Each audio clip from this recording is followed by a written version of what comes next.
Hi, everybody. My name is Max Notice, and welcome to the Recruiting DNA podcast hosted by Wade and Wendy. We're relaunching this podcast because it's a really exciting time in the world of recruiting, if you're not aware. It's the lowest unemployment rate in the history of the U.S., and at the same time, more people are open to moving jobs than literally ever before. So the recruiting space is a really exciting, dynamic place to be, and we're launching this podcast again so we can further explore, the roots of recruiting, trends in recruiting, and even where it's going. So with this episode today with me, we have on the line Drew Austin, who's the founder and CEO of Wade and Wendy, which is an AI recruiting platform. So Drew, thank you so much for taking the time to come on the podcast today. How you doing? I'm doing well, Max. Excited to get this podcast re-kicked off and start to really bring on some awesome guests and talk about the foundational characteristics of recruiting and the future of where recruiting's headed. Well, I know a lot of people we've got over here who are excited to hear this podcast and hear what we got to say. So all in all, we are relaunching this. And again, as we were saying before, this is a really exciting time to be in the world of talent acquisition. So I guess from your mouth, why do you think a recruiting podcast, something like this, is so important to have? Yeah. So, for me, I think that as someone who's been in the talent acquisition industry for, 10 to 15 years or been at least associated to it in one way or another, I think there's a lot of opportunity right now for shared learnings, for discovery.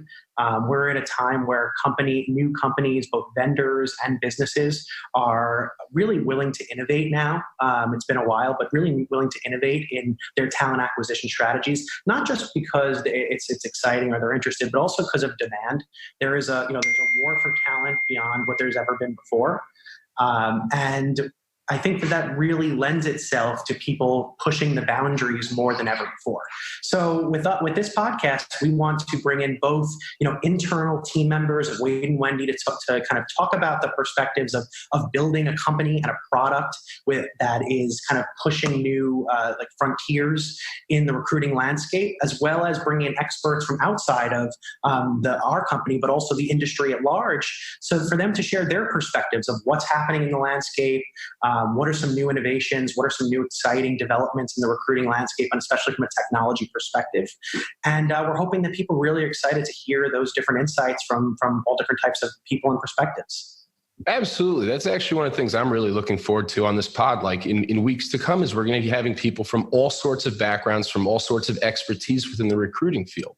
Now, but a little bit more about your background, I'm a little curious on, because you started your career off as a recruiter. So you worked as a recruiter. What gave you the idea to then build an AI recruiter? You mentioned a little bit about innovation and how people are willing to really turn a new leaf in recruiting. I'd love to hear a little about, what gave you the idea and where you think that's going. Sure. So I think, it starts with I started, my first jobs, I was a summer intern at a recruiting firm. My first job out of college was an executive technology-driven recruiter. And I think three things happened. One, I love the problem. I like the idea of helping understand how to build teams and build companies and understand what their needs were. I love the feeling of helping people find the right work.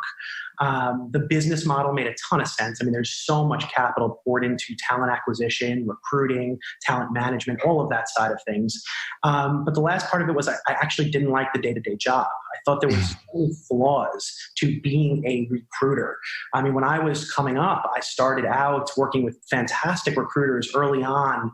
We're talking about early 2000s, where people were, you were taught to have this relationship first approach, highly personalized, high touch, relationship oriented approach with your talent and your companies. And then over time, I started to see this kind of depersonalization of the recruiting process as more and more recruiters saw the opportunity, and more and more people or salespeople saw the opportunity to enter the recruiting industry as recruiters and make a lot of money. There just became this race to engage, this race to submit. And I think that what happened was we started to see a lot lower quality. And then from there, you started to see job boards and more technology, and the whole shift from personalization and quality experience became a shift to speed and scale. And I think that going into this company and working on an AI recruiter, we wanted to focus on an AI recruiter because we thought it was the opportunity to deliver an experience that's both personalized and scalable. And that's never been done in the recruiting landscape. And, there still is so many holes in the recruiting process. I mean, all the data points to the ballooning recruiting budgets, the immense amount of tools, the slow time to fill. There's just so many holes and flaws within the recruiting process. And, we think that our perspective of personalization and scalability combined could be the kind of the key to cracking the nut on some of these recruiting processes or flaws. That's interesting. Now, let me ask you another question, because kind of what you were talking about there was a very, on a macro level, the flaws of the recruiting industry. And it makes a lot of sense because, you have one pervasive micro problem, it becomes a macro problem. But now, so with that, for those of the audience who are not familiar, two of the big things that Wendy, who's the AI recruiter that Drew's working with, what she offers is the ability to source candidates and screen candidates. Mm-hmm. So at a macro level, makes sense why you're trying to address and bring automation into the workplace. But now, and I imagine this also has to do with some of your recruiting background, how did you pick sourcing and screening specifically as the places to start? Yeah, well, I guess when we first started the company, there was a few things that happened. One was I started to interview lots of different recruiters, both from all different types of companies, whether they were corporate recruiters hiring, more knowledge worker type positions in the corporate headquarters, or large companies hiring industrial workers or labor workers in high volume, or even startups that were fast-growing venture-backed companies that needed to double and triple the size of their team in a short amount of time. And what I found was that it's a very fragmented space. Everyone's using different systems, different tools, different processes. Mm-hmm. But the constant that we found across our different discussions with these recruiters were that there was this lack of ability to scale their job. And most of that was due to the fact that the conversations at the top of funnel were just an unscaled. No matter how many tools were in place, they could not scale that piece of the puzzle. So we thought that we looked at this and we said these top of funnel conversations, as we start to dig into them further, we saw that they were often pretty repetitive in nature. And when you go beyond that first interaction, that was when more of the relationship and real human investment started to take place. So what we really set out to do was look at, we saw a movement in the general way that people were communicating via messaging infrastructure, whether it was text message or chat via Slack or Google Hangout or GChat or any of these different types of messaging applications. So we said to ourselves, can we build products that were native to the normal behaviors or normal interactions between candidates and recruiters, where can we build products that are existing within the conversation workflow while automating some of those top of funnel conversations, whether it's gathering requirements from a hiring manager or selling a candidate in a sourcing conversation, screening an applicant that applied to a job, a reference check.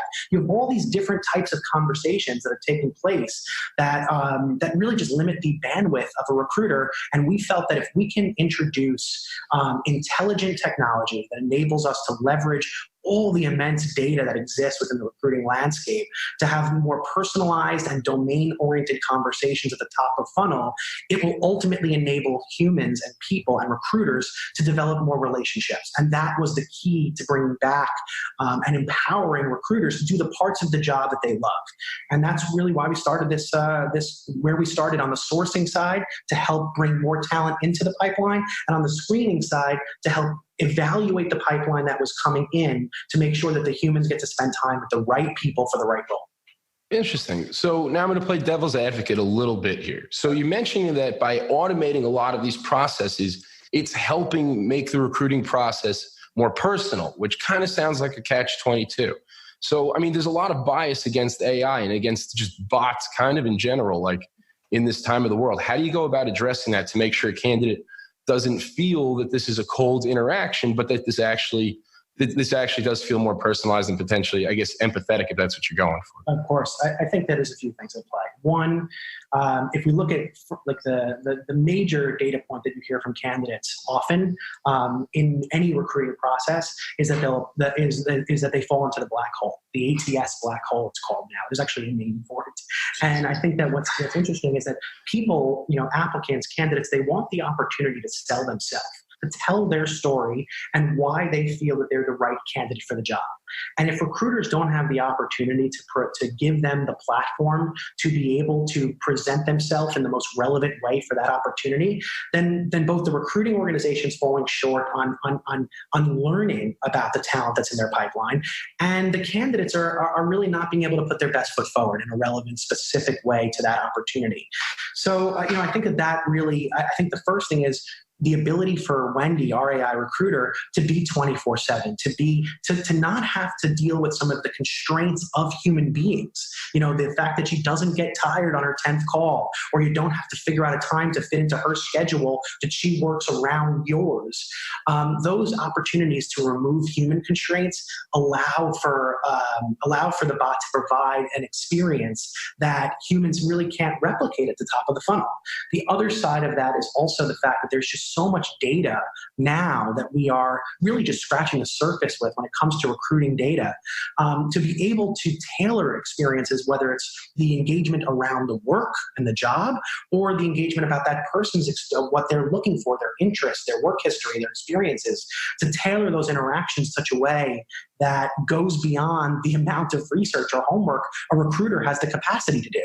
Mm-hmm. So, some of those things, that investing in those types of data-driven engagements is another thing that I think really enables, a good quality candidate experience.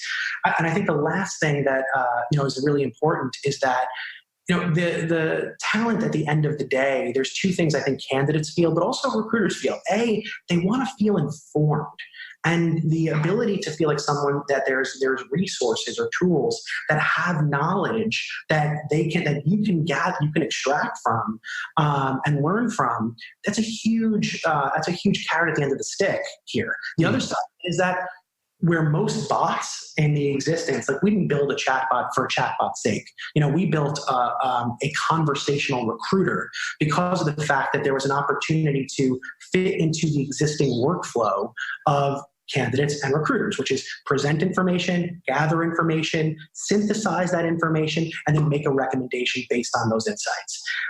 So, we're not just getting into the space to build a chatbot. Other chatbots in the industry, in other industries, also don't have the value at the end of their interaction that is equal or even close to on par with getting a job. So, for candidates to engage with our bot, they're much more inclined to have a more kind of like normal like they'll follow the path that Wendy, our recruiting bot, sets forth, because they know that at the end of that interaction, there's the possibility of landing a job that they're interested in. Whereas other bots, they just maybe it's just trying to get an answer to a question in customer service, or find out about a piece of clothing, or play a game. The carrot at the end of the stick just isn't as strong. Mm-hmm.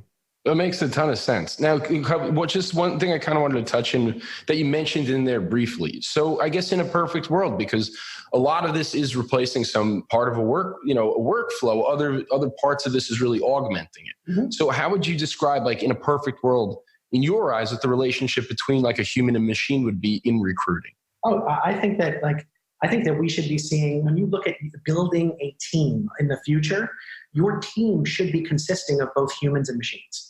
And there should be collaboration strategies, handoff strategies, change management philosophies. The teams need to be designed, just like products needed to be designed in the future for mobile first. We had to design applications mobile first. Teams need to be built tech-oriented, tech first, machine first, AI first. And I think that thought process, that change in philosophy around how do we build a team where top of funnel work is handled by our AI recruiter, deep relationship building work is done by our human team, highly scalable, automated, repetitive work is done by our AI team, but the strategy side is done by our human team. Making the functions are allocated to the right part of the team is really, really important. And I think that the recruiters and talent acquisition teams that are going to thrive the most in the future are the ones that really identify how to build collaborative environments between humans and machines. And when we work with other organizations and we introduce Wendy to their talent acquisition team, a lot of of our job as the onboarding of Wendy is to not only help to explain to them what Wendy's capabilities are, but also help them to think about how their roles shift by leveraging Wendy's technology. And that's a huge, huge value. And to really see the ROI of this new technology, you need to reposition the team to benefit from it. It's not just put it in and then wait to see what happens. You need to work within it, work around it to make sure it both fits your flow, your workflow process and flow, and exists within your workflow, but also that you're optimized and maximized to realize the benefits of it. Interesting. Okay, very cool. All right, so now kind of two more questions before we actually wrap up this first episode. Sure. So Drew, in your current role right now, not as a recruiter, but if you could automate one part of your process today as CEO, what would you automate? It's a challenging question because I work across so many different functions of the company. But the thing that I think that sticks out in my mind most would be about how do I put the team in the best place to be successful? So if I can have an AI, junior CEO who's out there, engaging with every member of the team that I may not have the bandwidth and capacity to engage, understanding their needs, understanding what would help put them in the best position to be successful. And then I can kind of take that data and insights and really then strategically align or make sure that everyone is in the best, has the resources they need, the best position to be successful, is moving forward in their goals, and then start to be able to then leverage that data to make more predictive decisions as well to drive the careers forward. I think that would be the best thing for me because, as a team grows, you start to lose the bandwidth and capacity to have as many interactions with individuals with every individual on the team as you would like. So, as any AI even as an AI recruiter or as an AI, CEO junior would it's all about increasing the capacity and bandwidth, better human interactions, more personalized human interactions, and more scalable human interactions. So as long as I'm getting the data that I need to be able to make better decisions and have better human interactions because I'm aware of what's going on across my team at a deeper level, then that would be a pretty damn cool thing to build. Someone better write that down. That was a nice whole circle summary right there too. I mean, that's almost the basis behind your product right there. It's like have something take care of the bandwidth stuff, keep the feelers out there so you can focus on the other stuff, the less repetitive stuff. Yeah. All right. Well, nice little wrap up there. Well, yeah, you want to be able to I want to be more human, but I want to leverage machines to enable that. Okay. So does that mean our company, we're going to be talking to a bot instead of one-on-ones for the next company? Not yet. Ooh, not yet. Wade, Wendy, and one-on-one. That could be the next one. There you go. All right, cool. All right. And then Drew, for next steps on these podcasts moving forward, what would you like people to hear? What do you want them to expect? Yeah, I think that, we have a couple of things. One, we have an awesome host, Max. Max obviously is both probably one of the funniest people that I've been around. So he makes these podcasts very entertaining, easy to talk through. So he's a great person to facilitate good conversation.